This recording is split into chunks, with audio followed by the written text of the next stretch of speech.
আসসালামু আলাইকুম, কেমন আছেন সবাই?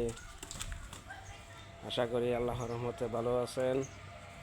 আমি আল্লাহর রহমতে ভালো আছি। তো কী অবস্থা আপনাদের? আজকে আবহাওয়া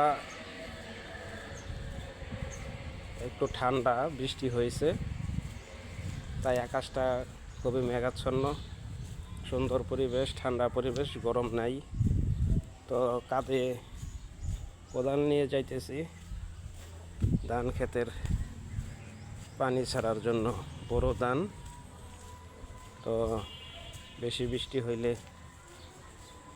পানি আপনার লাগলে ধান ক্ষেত হেলে পড়ে গেলে ক্ষতি হতে পারে। তাই ইনশাল্লাহ ধান খেতে যাচ্ছি, সাথে থাকুন, ইনশাল্লাহ আপনাদের দেখাবো।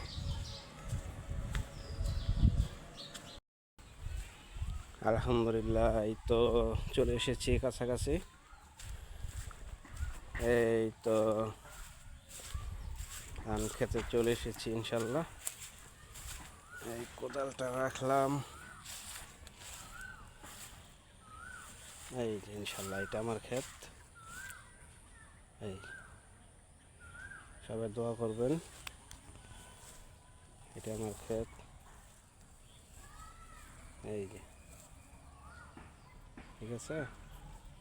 ইনশাল্লাহ কিছুদিন পরে ইনশাল্লাহ আল্লাহ যদি রহমত করে ইনশাল্লাহ ধান পাকলে কাটতে হবে।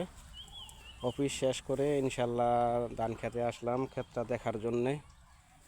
তো কোনো কিছুই তো এমনি এমনি হয় না, পরিশ্রম করতে হয়। পরিশ্রম ছাড়া জীবনে কিছুই হয় না।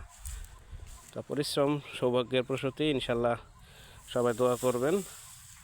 পরিশ্রম করলে আল্লাহ ওইসব কাজে ইনশাল্লাহ বরকত দান করে। তো এই তো ধান মোটামুটি ভালোই হয়ে গেছে ইনশাল্লাহ। চাউল হয়ে যেতেছে ইনশাল্লাহ, কিছুদিনের মধ্যে চাউল হয়ে যাবে। ঠিক আছে, সবাই ভালো থাকবেন, রাখলাম। আসসালামু আলাইকুম রহমতুল্লাহি ওয়া বারাকাতুহু।